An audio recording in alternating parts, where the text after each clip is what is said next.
And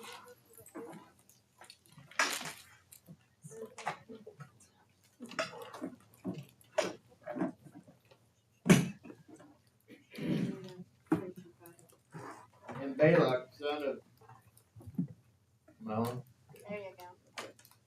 And Balak, son of Zippor, saw that all Israel had done to the Amorites, and Moab was exceedingly afraid of the people because they were many. And Moab was in dread because of the children of Israel. And Moab said to the elders of Midian, Thou this coming is licking up all that is around us, as ox licks up the grass of the field. Now Balak, son of Zippor, was sovereign of the Moabites at that time. And he sent messengers to Balaam, son of Beor of Hathor, which is near the river in the land of the sons of the people, to call him, saying, See, a people has come from Mizraim. See, they have covered the surface of the land and are sitting next to me. And now please come at once, curse this people for me, for they are too strong for me.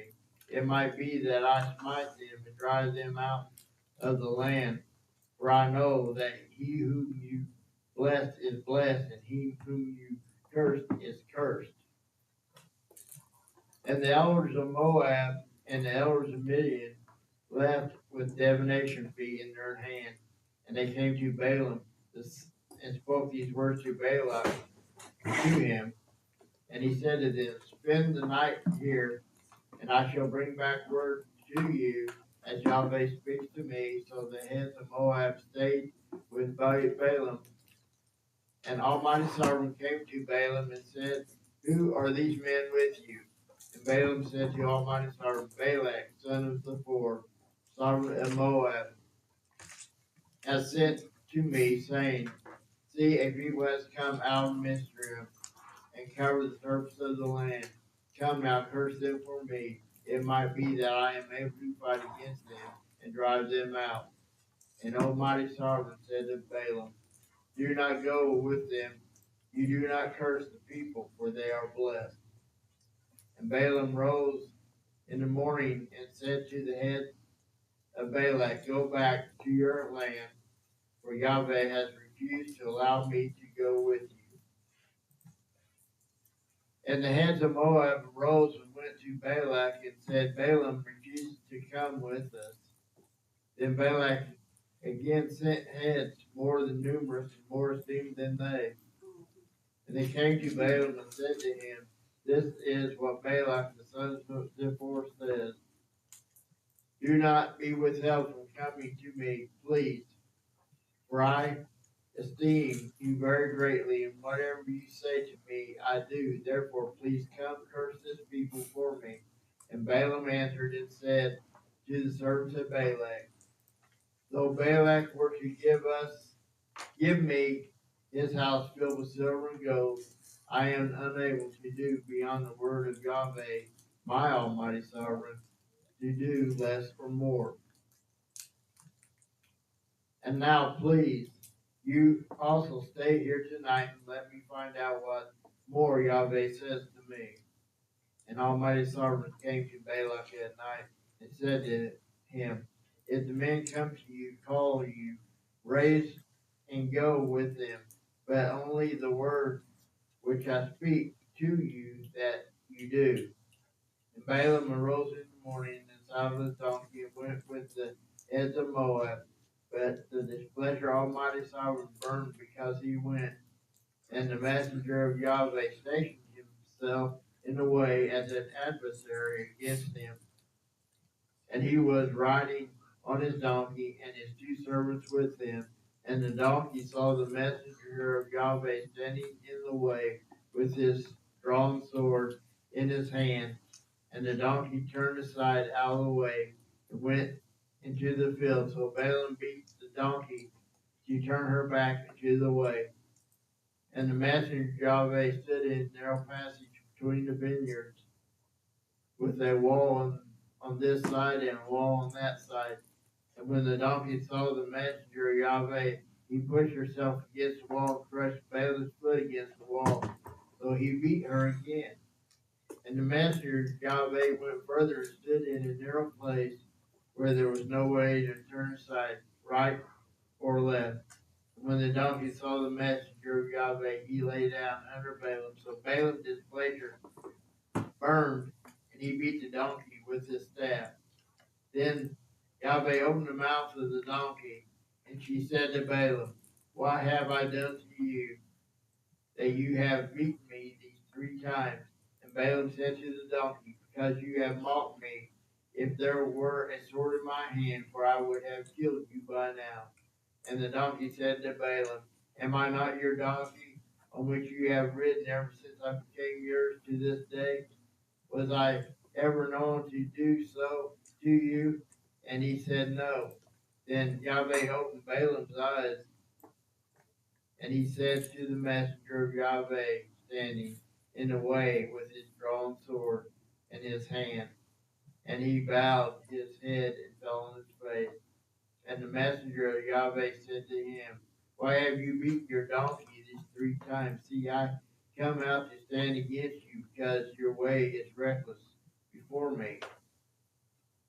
And the donkey saw me and turned aside from me these 3 times. If she had not turned aside from me, I certainly would have killed you by now and let her live." And Balaam said to the messenger of Yahweh, "I have sinned, for I did not know you stood in the way against me. And now, if he was in your eyes, let me turn back." And the messenger of Yahweh said to Balaam, "Go with these men, but only the word that I speak to you, that you speak." Balaam went with the heads of Balak. And when Balak heard that Balaam was coming, he went out to meet him at the city of Moab, which is on the border of Arnon, which is in the extremity of the border. And Balak said to Balaam, "Did I not urgently send to you, calling for you? Why did you not come to me? Am I not able to esteem you?" And Balaam said to Balak, "See, I have come to you now. Am I at all able to say somewhat the word that Yahweh puts in my mouth, that I speak?" And Balaam went with Balak, and they came to Querah Hutzah. And Balak slaughtered cattle and sheep, and he sent some to Balak and to the heads who were with him.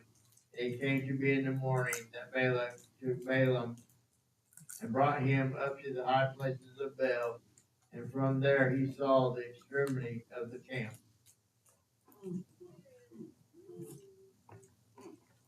Anyone comment? I have one. And this is my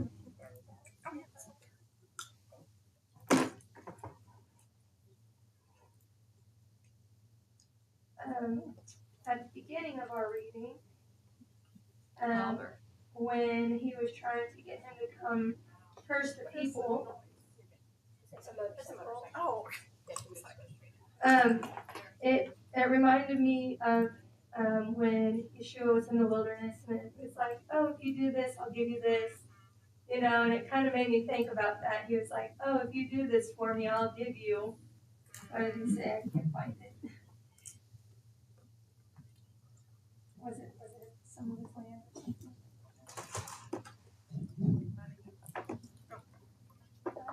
"Oh, I will promote thee unto the very great honor, and I will do whatsoever thou sayest unto me there. Come therefore, I pray thee, curse me this people." That's in 17. So it just kind of made me think of when the enemy was trying to convince Yeshua, and that's kind of how he does with people today, Like, if you do this, I'll give you this. Yep. Bribe. Yeah. Which blinds the eyes of the wise and twists the right ruling of the righteous. Yeah, we're not supposed to. I don't remember exactly how. Okay, blinds the eyes of the wise and twists the right ruling of the righteous if you take a bribe. I don't know if I'm saying that exactly right. Okay, what I see here is number one, he was told not to go. That was the first and the foremost thing, and that was his instruction. Don't go. And then, he goes and asks the father a second time, which he shouldn't have. He already had his instructions. So he goes and he asks the father a second time, and sure, go ahead and go. Well, in number 3, there's an angel standing there to whack him down. Why? Because he already had his instructions. He didn't need to ask a second time. This is such a reminder to me to, just shut up and listen to the Father and do what he says the first time. So even after he sees the angel and he's going, oh my goodness, I could have been killed. Thank you, donkey. And then the angel of Yah said, okay, well, go ahead. I mean, it's just like, what? Go ahead. Why not turn him back? Why not? I mean, you've got a crushed foot. Go home. So the thing of it is that Balaam was to be used to bless and not curse the people. But he would have been so much better off if he'd just shut up and gone home and not talked about, oh, they could give me gold and silver and they could give me all this wonderful stuff. And it kind of reminds me of when they sent the 12 spies in to spy out the land, and Caleb and Joshua come back and they've got this good report, and the other 10 came back and they've got this horrible report. And then the father says, yeah, hey, you want to go in. Okay, go ahead, go in. I think we really need to pay attention when the father says something, he's saying it for our good. And then we don't need to be trying to talk him out of it like we would try to talk a friend or a husband or a wife, but I really want, let's just let Father be the Father and not persuade him, because he's not going to be persuaded.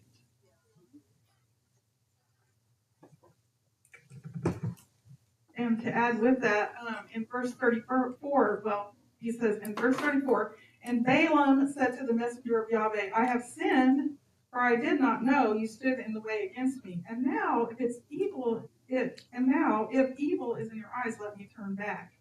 And and then the messenger said to him, to Balaam, go with the men, but only the word. But I just thought that little prayer that he said, and now, if evil is in your eyes, let me turn back. Like, do it to me. Make me turn back, But we have to choose. We have to choose to do righteousness. We can't just expect Yahweh to do it.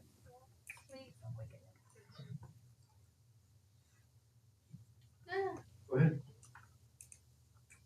I was thinking with Donna's note there and Craig's teaching a few weeks ago of the perfect versus the permissive will.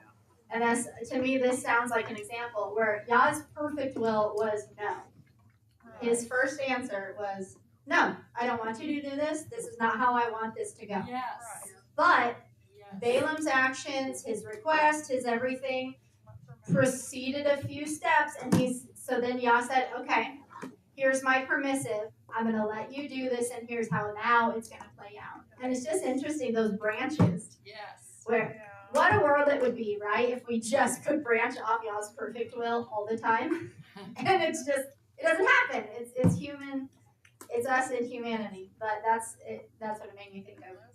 So if you haven't listened to that, I thought it was really good. Go back and look back on the Sabbath teachings, and it was a good one a few weeks ago. It was an excellent speech. I had a question as well. In verse 18, 22:18, Balaam is talking to Balak to the people he sends. And it says, and Balaam answered and said to the servants of Balak, though Balak were to give me his house filled with silver and gold, I am unable to go beyond the word of Yahuwah, my Elohim, to do less or more. So I'm kind of curious why he calls him his Elohim in that instance. Because we've, I think, heard before from Jasher that this is one of the two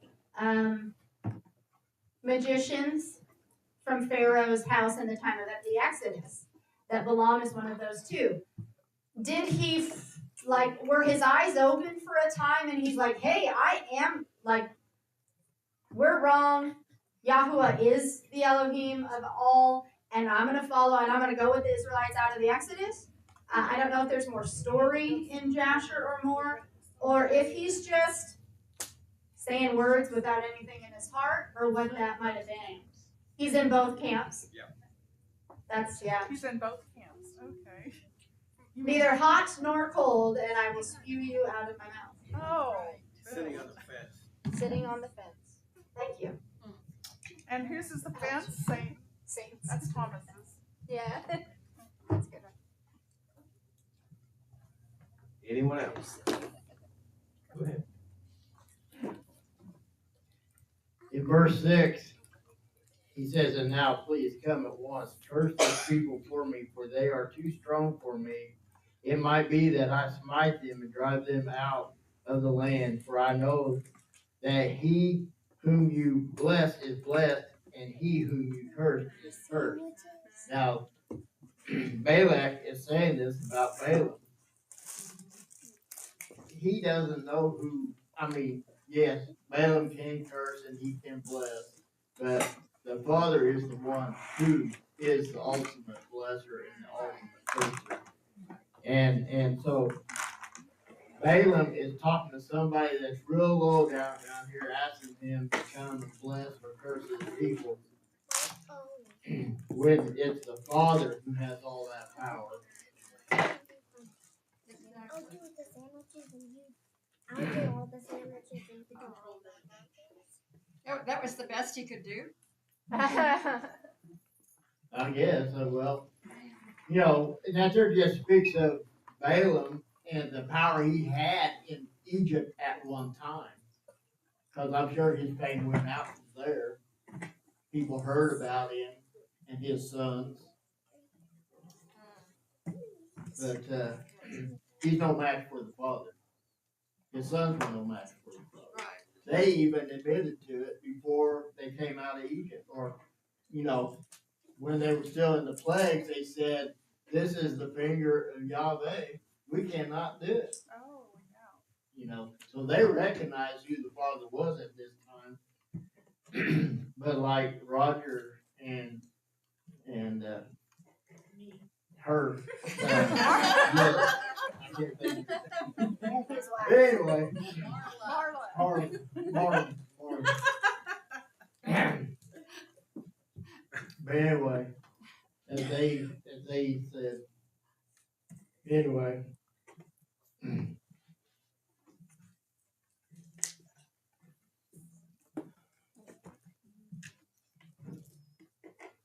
Anyone else? On to the next chapter.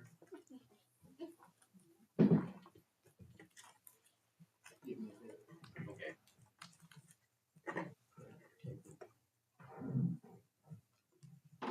I'll read it. Good. You wanna go ahead? We don't mind. And Balaam said to Balak, build 7 slaughter places for me here, and prepare 7 bulls and 7 rams for me here. And Balak did as Balaam had spoken. And Balak and Balaam offered a bull and a ram on each slaughter place. Balaam then said to Balak, stand by your ascending offering and let me go on. It might be that Yahweh does come to meet me, and whatever he shows me, I shall declare to you. And he went to a bare height. And Yahweh said to Balaam, and he said to him, I have prepared for 7 slaughter places, and I have offered, and on each slaughter place a bull and a ram. And Yahweh built a word in the mouth of Balaam, and said, return to Balak, and this is what you say. And he returned to him and saw him standing by the ascending offering, he and all the heads of Moab. And he looked, and he took up his proverb and said, Balak the sovereign of Moab, has brought me from Aram, from the mountains of the east. Come curse Jacob for me, and come rage at Israel. How do I curse whom El has not cursed? And how do I rage at whom Yahweh has not raged? And from the top of the rocks I see him, and from the hills I observe him. Look, a people dwelling alone, not reckoning itself among the nations. Who shall count the dust of Jacob at the number of the 1/4 of Israel? Let me die the death of the upright, and let my end be like this. And Balak said to Balaam, what have you done to me? I took you to curse my enemies, and look, you have kept on blessing. And he answered and said, should I not take heed to speak what Yahweh has put in my mouth? And Balak said to him, please come with me to another place from where you see them. You only see the extremity, but not of all of them. Curse them for me from there. And he took him to the field of Sosamon, to the top of Pisgah, and built 7 slaughter places, and offered a bull and a ram on each slaughter place. And he said to Balak, stand here by your sending offering while I meet over there. And Yahweh came to Balaam and put a word in his mouth and said, go back to Balak and say this. So he went to him and saw him standing by the sending offering, and the heads of Moab with him. And Balak asked him, what did Yahweh say? And he took up his proverb and said, rise up, Balak, and hear. Listen to me, son of Zippor. Yahweh is not a man to lie, nor a son of man to repent. He has he said, and would he not do it, or spoken, and would not confirm it? See, I have received to bless, and he has blessed, and I do not reverse it. He has not looked upon wickedness in Jacob, nor has he seen trouble in Israel. Yahweh his word is with him, and the shout of the sovereign is in him. Yahweh, who brought them out of Mizraim, is for them like the horns of wild ox. For here there is no sorcery against Jacob, nor is there any divination against Israel. Now it is said to Jacob and to Israel, what has Yah done? Look at a people rises like a lioness and lifts itself up like a lion. It lies not down until it devours the prey and drinks the blood of the slain. And Balak said to Balaam, do not curse them at all, nor bless them at all. And Balaam answered and said to Balak, I have not spoken to you, saying all that Yahweh speaks that I do. And Balak said to Balaam, please come, let me take you to another place. It might be right in the eyes of Yahweh that you curse them for me from there. And Balak took Balaam to the top of the Peor that overlooks the wasteland. And Balaam said to Balak, build 7 slaughter places for me here, and prepare 7 bulls and 7 rams for me here. And Balak did as Balaam had said, and offered a bull and a ram on each slaughter place. Any comments?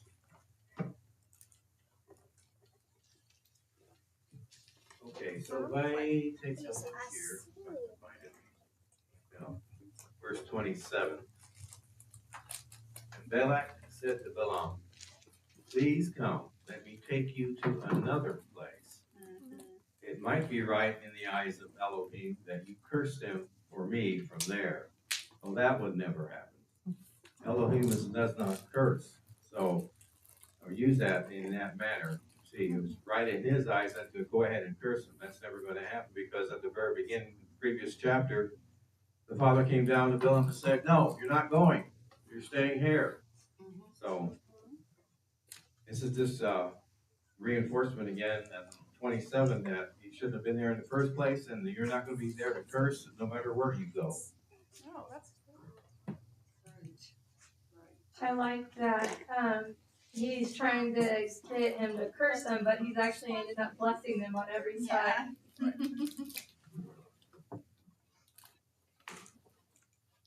Anyone else?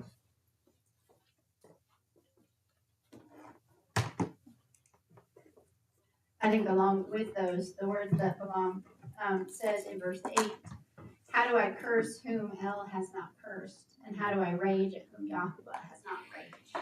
So that's the thing that the Father, and to me this takes, it takes me back to Abram in Genesis. And I can't remember, I wrote it earlier, but I can't recall what chapter it is at the moment. But where the Father is doing the covenant with Abram and says, whom you bless, I will bless, and whom you curse, I will curse, and that all of the nations of the earth will be blessed through you. And so that the Father had already set that in. He'd established that hundreds of years before this. And that, we see later of how Balaam actually influences Israel to do the evil, because breaking the commandments will bring curses. It will do the opposite of the blessing. So, like, if we walk in sin and if we walk in transgression, that's what will bring curses upon his people. If his people will do that, that's what will actually bring curses. But otherwise, he has placed those blessings in, I don't know, it's like in the DNA of his people, that when we do his ways, blessings just go. And that looks different. It's not like the name it, claim it, Pitch Rogers teaching out from a couple weeks ago too. Last week I did. But of those false doctrines, which again, it's not the name it, claim it blessings. It's the walking in the relationship, walking in the power, in all of that is what's actual blessings from the Father. Yes. And going along with that, 21 to 23, where it says, he has not looked upon wickedness in Yaakov, nor has he seen trouble in Israel. Yahweh is his Elohim is with him, and the shout of the sovereign is in him. El, who brought them out of Mitzrayim, is for them like the horns of a wild ox. For there is no sorcery against Yaakov, nor is there any divination against Israel. Now it is said to Yaakov and to Israel, what has El done?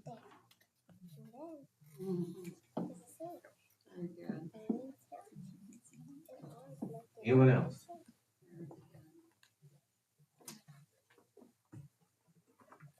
I'll read 24. Is that okay? All right. So we're going to chapter 24. And when Balaam saw that it pleased Yahweh to bless Israel, he did not go as at other times to seek to use sorcery, but he set his face toward the wilderness. And Balaam lifted up his eyes and saw Israel encamped according to their tribes. And the spirit of Elohim came upon him. And he took up his proverb and said, the saying of Balaam, son of Beor, and the saying of the man whose eyes are open, the saying of him who hears the words of El, who sees the vision of the Almighty, who falls down with eyes opened wide. How good are your tents, O Yaakov, your dwellings, O Israel, like wadis that stretch out, like gardens by a river, like aloes planted by Yahweh, like cedars beside waters. He makes water flow from his buckets, and his seed is in many waters. His sovereign is higher than Agag, and his reign is exalted. El, who brought him out of Mitzrayim, is for them like the horns of a wild ox. He devours nations, his enemies, and he breaks their bones, and with his arrows he smites. He bowed down, he lay down like a lion, and like a lion who would rouse him. Blessed is he who blesses you, and cursed is he who curses you. Then the displeasure of Balak burned against Balaam, and he struck his hands together. And Balak said to Balaam, I summoned you to curse my enemies, and see, you have kept on blessing these 3 times. And now flee to your place. I said I would greatly esteem you, and see, Yahweh has kept you back from esteem. And Balaam said to Balak, did I not also speak to your messengers whom you sent to me, saying, if Balak should give me his house filled with silver and gold, I am unable to go beyond the word of Yahweh, to do either good or evil of my own part. What Yahweh speaks, that I speak. And now, see, I am going to my people. Come, let me advise you what this people is going to do to your people in the latter days. And he took up his proverb and said, the saying of Balaam, the son of Beor, and the saying of the man whose eyes are open, the saying of him who hears the words of El, and knows the knowledge of the Most High, who sees the vision of the Almighty, who falls down, his eyes open wide. I see him, but not now. I observe him, but not near. A star shall come out of Jacob, and a scepter shall rise out of Israel, and shall smite the corners of Moab, and shall destroy all the sons of Seth. And Edom shall be a possession, and Seir shall be a possession. Enemies, and Israel is doing mightily. And out of Jacob one shall rule and destroy the remnant from Ar. He then looked on Amalek, and he took up his proverb and said, Amalek was first among the nations, but his latter end is to perish forever. He then looked on the Canaanites, and he took up the proverb and said, firm is your dwelling place, and your nest is set in the rock. But Canaan is to be burned. Till when does Ashur keep you captive? And he took up his proverb and said, oh, what does live when El does this? And ships shall come from the coast of Kittim, and they shall afflict Asher and afflict Eber, and so shall he also perish.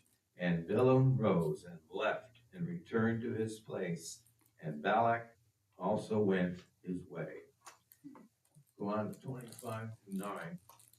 And Israel dwelt in Shittim, and the people began to whore with the daughters of Moab. And they invited the people to the slaughterings of their mighty ones, and the people ate and bowed down to their mighty ones. Thus Israel was joined to Baal Peor, and the displeasure of Yahweh burned against Israel. And Yahweh said to Moshe, take all the leaders of the people and hang them up before Yahweh, before the sun, so that the burning displeasure of Yahweh turns away from Israel. And Moshe said to the judges of Israel, each one of you kill his men who were joined to Baal Peor. And see, one of the children of Israel came and brought to his brothers a Midianite woman before the eyes of Moshe and before the eyes of all the congregation of the children of Israel, who were weeping at the door of the tent of appointment. And when Phinehas, son of Eleazar, son of Aaron, the priest, saw it, he rose up from among the congregation and took a spear in his hand. And he went after the man of Israel into the tent and thrust both of them through, the man of Israel and the woman through her belly. Thus the plague among the children of Israel came to a stop. And those who died in the plague were 24,000.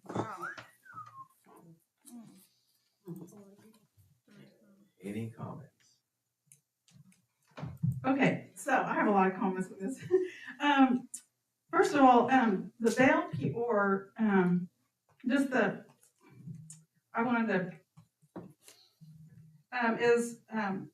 it's Lord of the Cavity, but it's a sexual sin, and it was the prostitutes. There were prostitutes there.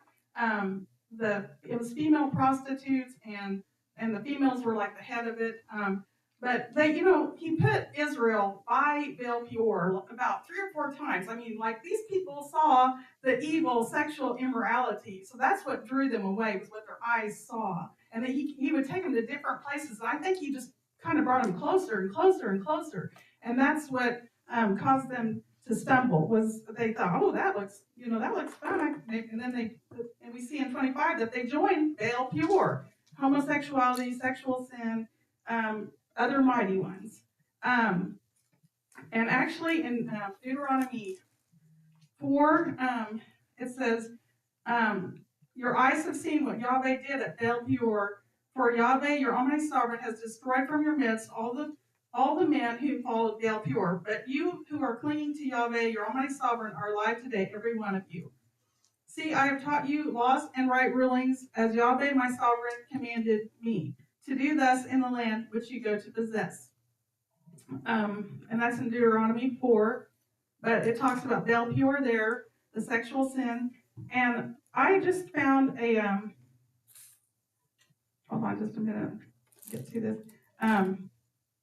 All right, I just found a really good YouTube video, and maybe we can put it in the comments, but it's The Secret Sin, and the title of it is After 25 Years of Addiction, Sabbath Changed Everything. This is a man who is in pornography, and just a minute here, I want to give you some statistics here. But this Baal Peor it's happening today at record amount of speed. Sorry. Keep your blood sugar stable. Okay. It just got to open up a lot of Getting to opportunities this. since I've kind of taken that step towards this calling. Okay. This, and also in the latter days, there's actually a thing online. It's Latter Days Ministry, but this was brought in. Baal Peor was brought in right before they got to the Promised Land, which is homosexuality, the sexual ramping up of sexual immorality. So right before they got in, this is what was sent to them, and then 24,000 died here. But this video is Aaron Curry. I'll just read this little thing on the statistics. But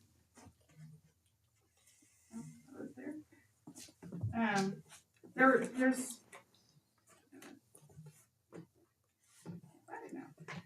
okay, well there is okay, here it is.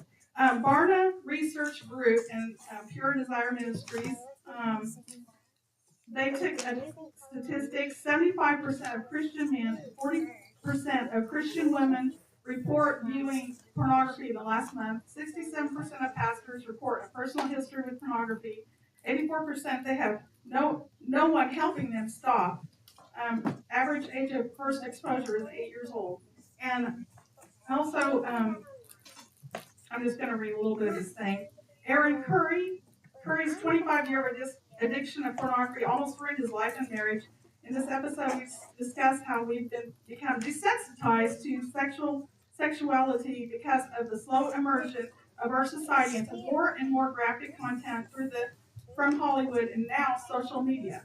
We also explored the direct connection between social media and porn, kind of like it's a gateway almost into that, via their shared reward system.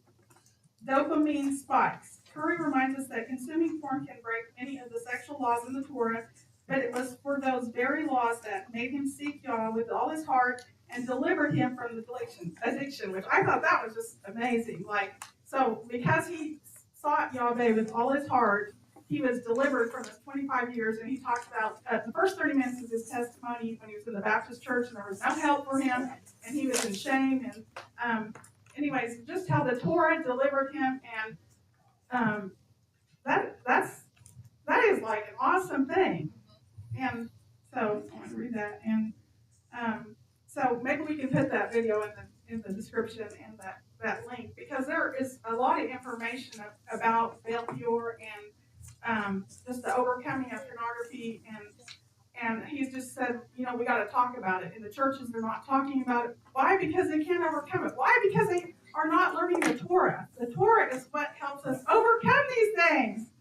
Like this is a huge, big thing that he overcome. 25 years of addictions. I mean, he hid behind that in the Christian, he was Christian, and he just hid behind that and did not have help. But anyway, so I'm excited about this, and I want to let the people online share with them. And some more understanding on that. Oh, one more thing. One more thing. Okay, in Acts, he also puts that the new believers that came into, they came in to believe on Yeshua, he told them not to eat things with strangled with blood, not to, what were them things? Food sacrifice to idols, and fornication, which fornication, if you look at the Greek word for that, is porneia. And you can't even get into the kingdom of heaven with fornication. And so this is a big deal that needs to be addressed. What helped Baal Peor come about was when they allowed marriages, same-sex marriages, man to man, woman to woman. Right. Destroyed the central value of family, man and woman together raising a family. Yes. What he says is right. True. So you know who was behind that, Yes. getting those laws passed? The Playboy Empire. Yes. Oh, yeah. And they. I did learn this, that the pornography industry makes more than the NFL, the NBA, and the MLB, the Major League Baseball. Yeah, the pornography industry makes more money than all three of them. And the sex trafficking and the pornography go hand in hand.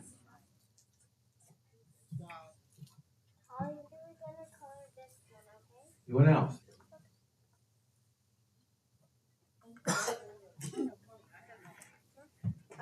24:1 really stood out to me when you were reading that. It says, and when Balak saw that it pleased Yahweh to bless Israel, he did not go as at other times to seek to use sorcery, but he set his face toward the wilderness. So it kind of made me think that, again, like Marla was saying, he's jumping between the two camps. And then I was like, I know that's a scripture somewhere. So that one's in 1 Kings with Elijah and the prophets of Baal. And he says, so that reference real quick. 1 Kings 18:21, and Elijah came to all the people and said, how long would you keep hopping between two opinions? If Yahweh is Elohim, follow him, and if Baal, follow him. And so, since Balaam seems to be doing that, jumping between the two camps, oh yeah, I'll tell you what you want to hear, I'll tell you what you want to hear. And it says, he did not go out as other times to seek to use sorcery. So my thought is that he thought he could twist Yah, he could manipulate Yah like they did for all of those other Canaanite gods. I mean, all those Middle Eastern gods, that's what they were. You sacrifice the certain things to them and you win them over. You do these certain things and you win them over and they will grant you what you're asking. Like that's the history. If you go and study any of those, that's the history of it. But the Father is not that way. So I think Balaam was going and that's what he thought he was going to do. Only what Yahweh speaks will come out of my mouth, Balaam, of course. And then my thought is, he thought he was going to go twist and say, oh, but Father, oh, Yahuwah, don't you want to say this? I'll make all these, and Balak's even do all these offerings. Like, of course, we're going to give him what he wants, and he'll give us what we want. And it didn't work. Like, again, the Father is actually speaking through this man, like he spoke through his donkey, spoke up, opened its mouth. He's opening Balaam's to actually bless, when Balaam, to me, is probably thinking, he's going to go and he is going to curse Israel and he's going to get the rewards because he's going to twist and manipulate, maybe not twist, he's going to manipulate Yah to get, all things for him. But he realizes, he sees that it pleased Yahweh to bless Israel. So he's not winning against Yahweh. He's not able to manipulate him like he has experience of manipulating all of those other Middle Eastern gods. Hallelujah. And then in verses 17 and 19, 24, where it says, I see him, but not now. I observe him, but not near. A star shall come out of Yaakov, and a scepter shall rise out of Israel, and shall smite the corners of Moab, and all destroy, and shall destroy all the sons of Seth. And in 19 it says, and out of Yaakov one shall rule and destroy the remnant from Ar. So it looks to me like Yah already put some words into Balaam saying, this is the prophecy. One is going to rise out of Yaakov, and you're going to say that. And the one being Yahushua Mashiach.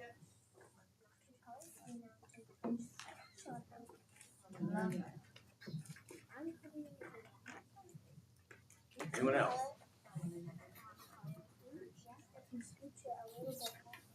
I guess we go on to Micah.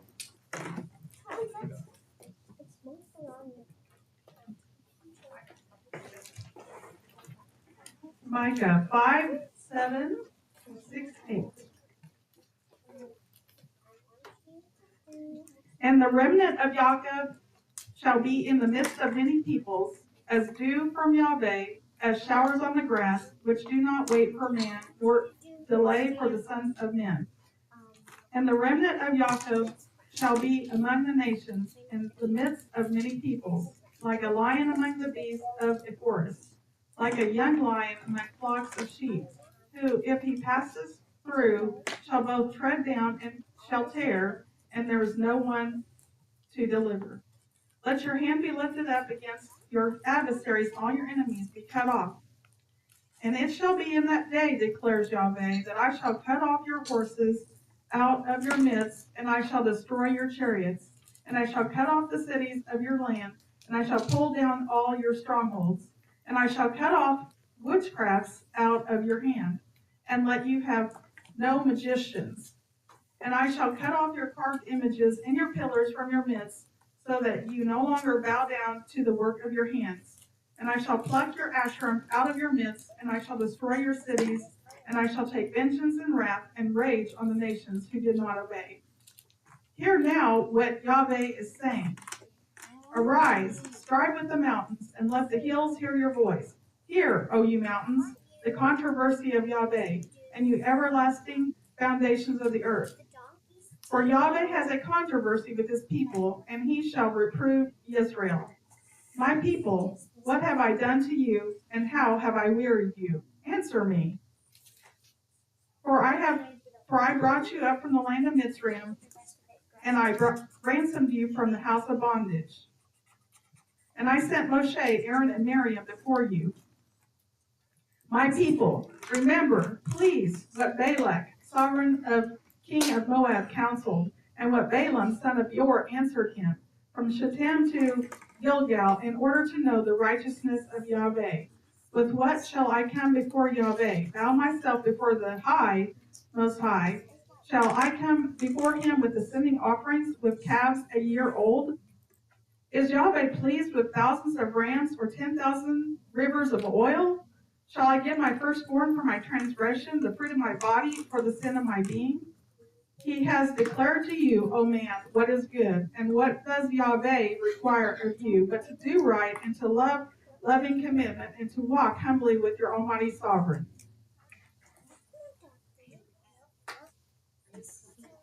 Any comments?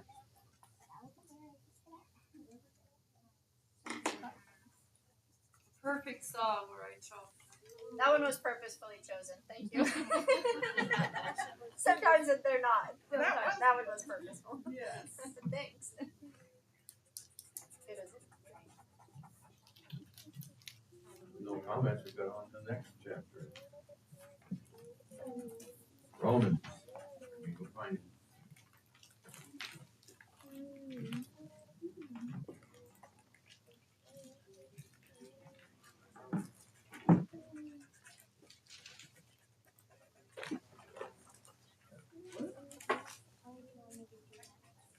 Romans 11, 25 through 32. We are in Romans. Romans chapter 11.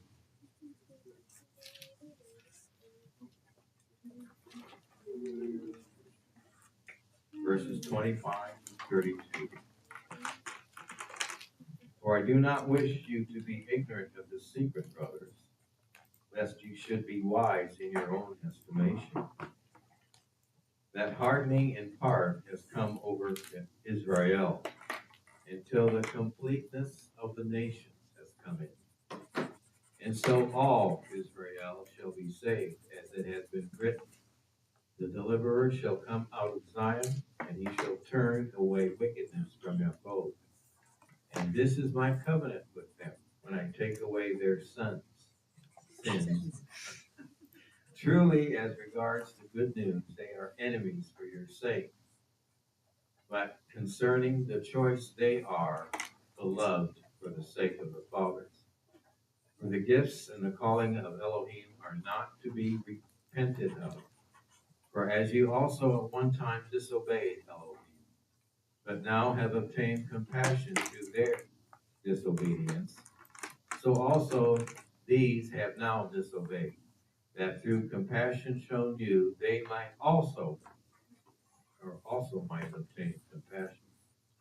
For Elohim has shut them all up to disobedience, in order to have compassion on all.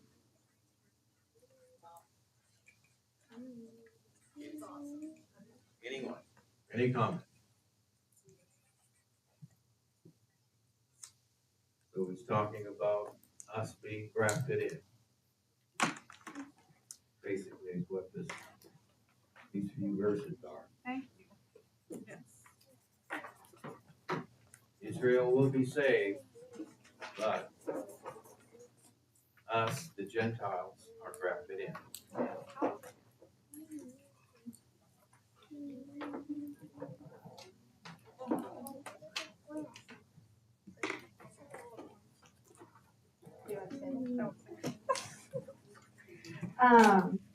I was looking at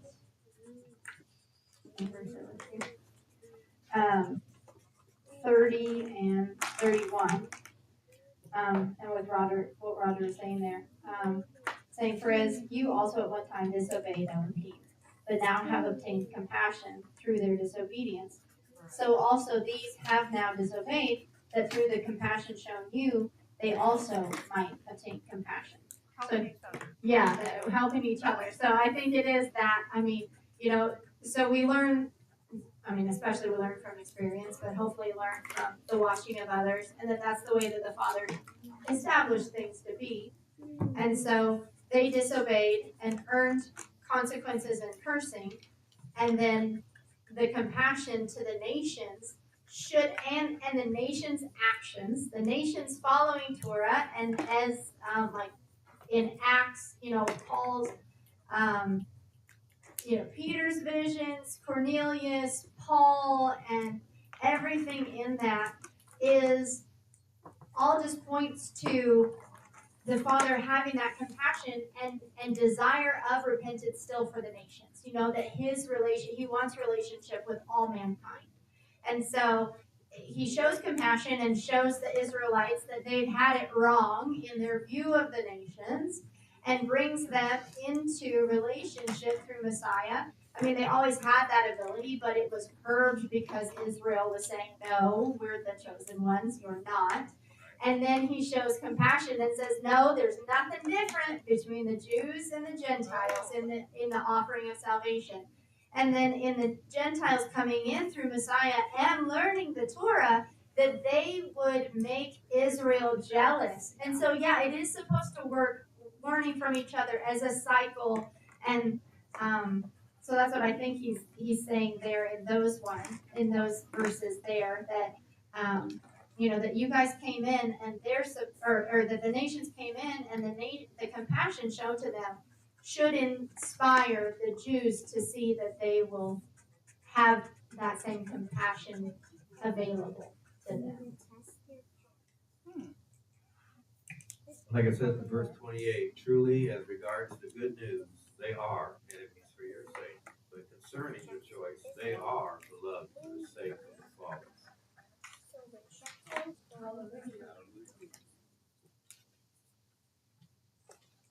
Anyone else?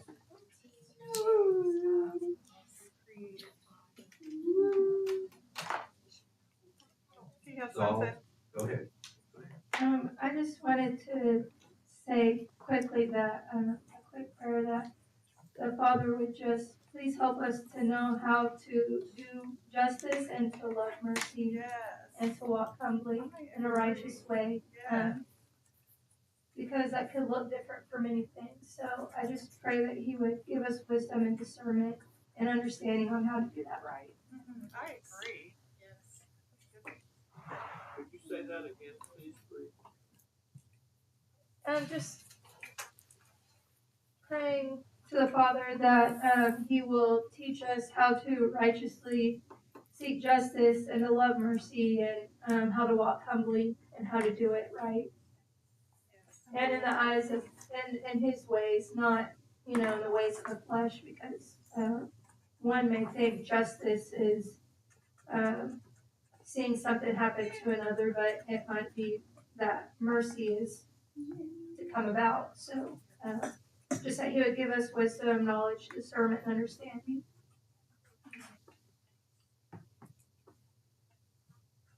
Anyone else? Okay, let's do a closing prayer. I'm going to read some Hebrew first, and then I'm going to read the corresponding English for it before I go on to another prayer. So in Hebrew, I hope I don't botch this up.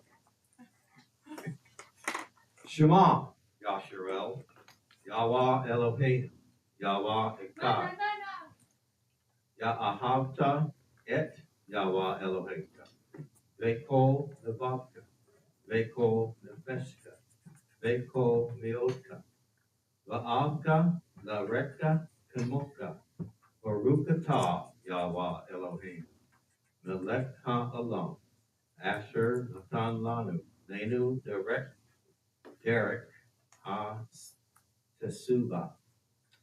In English, hear now and do. That's the Shema. Hear it and do it. Yasharel, Yahweh our Elohim. Yahweh is one. And you shall love at Yahweh your Elohim with all your heart, with all your soul, and with all yourself. And you shall love your neighbor as yourself. Blessed are you, Yahweh our Elohim, King of all time, for giving us the path of restoration. Yahweh, we praise and worship only you. We lift your name on high above all. It is your words and wisdom we seek. Yahweh, we ask for your will and way in our lives. Guide us, Father Yahweh, along the ancient path, and help us keep our eyes focused on you. We want only what you have for us. There is none equal to you, Yahweh. Only you are worthy of all praises and honor. We come before you in humbleness, meekness, and in gratitude for all that you provide. Thank you for your appointed times that we are called to celebrate you alone and all that you provide. We look for Yahusha, and that time he will tabernacle with us forever. We bless your holy name, Yahweh. We pray in Yahusha HaMashiach's name, let it be so, and let your kingdom come. Thank you, Father. Hallelujah.